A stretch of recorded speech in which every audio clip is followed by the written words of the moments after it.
تو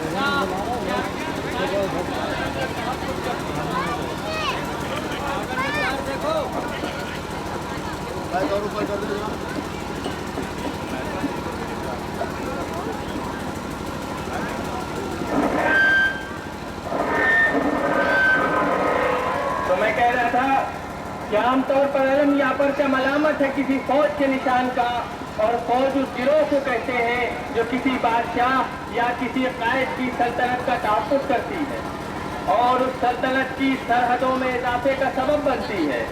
ظاہر ہے ان مقاصد کی تکمیل کے لیے لاکھوں لوگوں کا خون بہایا جاتا ہے، ظلم اور جور کے نئے نئے باب کھولے جاتے ہیں، لیکن یہ علم جو آپ اپنی نگاہوں کے سامنے دیکھ رہے ہیں کسی ظالم و جابر بادشاہ کی فوجی طاقت کا نشان نہیں ہے، بلکہ علامت ہے مظلوموں کے حقوق کا، ان کے درمیان مساوات اور برابری کا۔ یہ علم یادگار ہے حسین کی اس عظیم الشان قربانی کا جس کے ذریعے انسانی تہذیب کی ٹوٹتی ہوئی سانسوں کو استوار کیا گیا ہے۔ یہ علم یادگار ہے حسین کی اس کربلا کا جس نے مظلوموں کو اس کا حق دلایا۔ آئیے اس علم سے اور قریب آئیے تاکہ آپ محسوس کر سکیں وفائے عباس کی اس مہک کو جو سن 61 ہجری سے کائنات کے گوشے گوشے میں ہواؤں کے جوش پر اڑ اڑ کر وفاداری بشرط استواری کا پیغام دے رہی ہے۔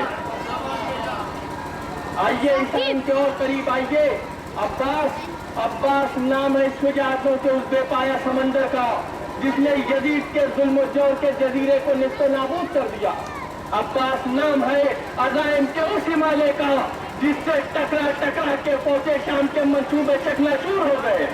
عباس نام ہے جرأت اور ہمت کے اس جوالامکھی کا جو دشمنان اسلام پر عتاب خدا بن کر نازل ہوا۔ عباس نام ہے علم و حکمت کی اس درخشندہ قندیل کا جس نے حسین کی کربلا کو ہمیشہ ہمیشہ کے لیے درخشندہ اور تابندہ کر دیا۔ ہاں عزیزو، وقت وہ تھا کہ جب شام کا اندھیرا پڑتا ہوا ساری دنیا کو اپنی آغوش میں لے لینا چاہتا تھا، یزیدیت کا نشہ رسول اکرم کی اسلامی شریعت کو باہر لے جانا چاہتا تھا، جب وقت ایسا ہو تو بھلا نواسہ رسول حسین کیوں کر خاموش رہ جاتے؟ اٹھ کھڑے ہوئے، اپنے ہمراہ منتخب لوگوں کو جمع کیا۔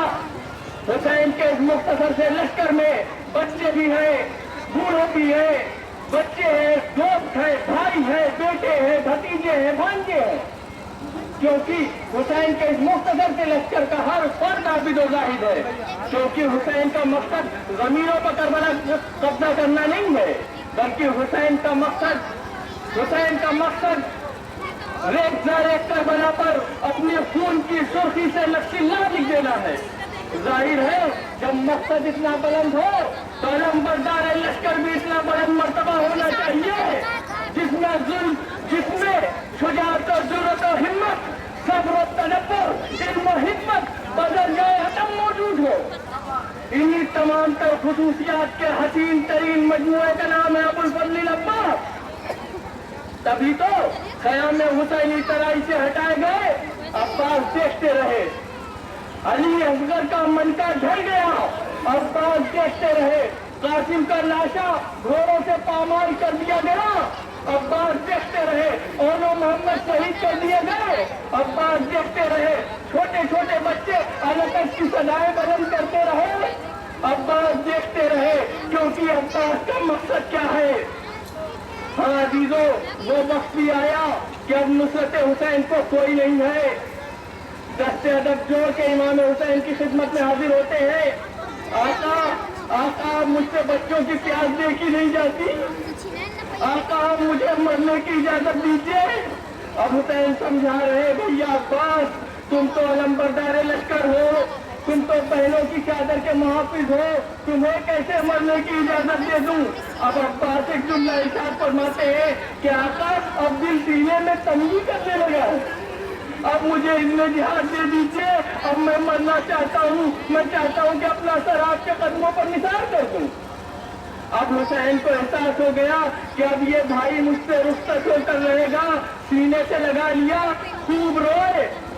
حسین نے عباس کی تلوار لے لی، ایک ٹوٹا ہوا نیزہ دے دیا، کہا عباس تمہیں دفاع کرنا ہے، اگر تم جانا ہی چاہتے ہو تو بچوں کے لیے پانی کی کوئی سبیل کرو۔ عباس نے مشت علم میں باندھا، گویا اس بات کا اعلان تھا کہ علی کا شیر پانی لینے آ رہا ہے، اگر کوئی روک سکتا ہو تو روک لے۔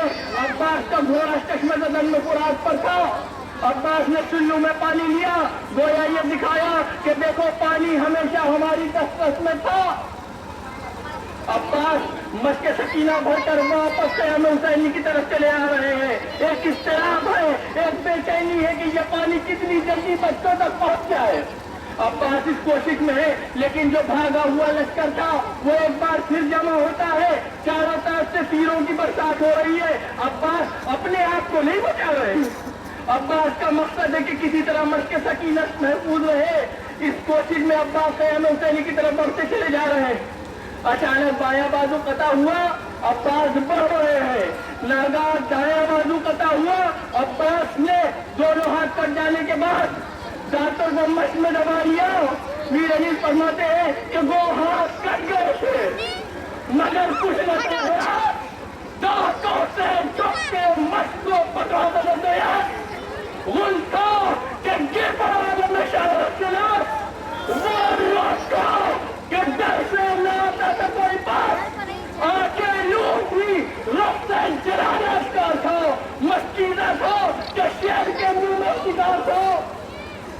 عباس قیام حسینی کی طرف بڑھتے چلے جا رہے ہیں، کوشش ہے کہ کس طرح پانی بچوں تک پہنچا دیا جائے، لیکن اچانک ایک تیر مشق سکینہ پر لگا۔ عباس نے واپس گھوڑوں کو فرات کی طرف موڑ دیا، چاہتے ہیں پھر پانی لائے، پھر کوشش جاری رکھے، لیکن اچانک ایک گڑ سر پر پڑتا ہے۔ اب عباس گھوڑے پر سنبھل نہیں پا رہے ہیں، آواز دی آقا غلام کا آخری شراب قبول فرما۔ حسین کے کانوں میں جیسے ہی آواز ٹکراتی ہے، بے چین ہو کے بھائی کی آواز کی طرف دوڑے، عباس کی آواز کو ڈھونڈ رہے ہیں۔ عباس کہاں ہے؟ اے میرے بھائی عباس تم کہاں ہو؟ جیسے ہی عباس کو دیکھا سینے سے لگ گئے، دونوں ہاتھ کٹے دیکھے، ایک دم سے لپٹا کر گریا شروع کیا۔ اے بھائی میرے عباس تم میرا ساتھ چھوڑے جاتے ہو؟ عباس شہید ہو گئے، خانزادہ عباس شہید ہو گئے۔ یہ علم جو کل کربلا میں عباس کے دونوں ہاتھ قطع ہو جانے کی وجہ سے کربلا کی زمین پر ٹھنڈا ہوا تھا، آج ہم حسینیوں کے لاکھوں کروڑوں ہاتھ پر بلند ہے، اور انشاءاللہ یوں ہی بلند رہے گا، کیونکہ یہ قطب حسین کا نشان ہے، یہ وفا عباس کا نشان ہے۔ حسینیت زندہ باد، اسلام زندہ باد۔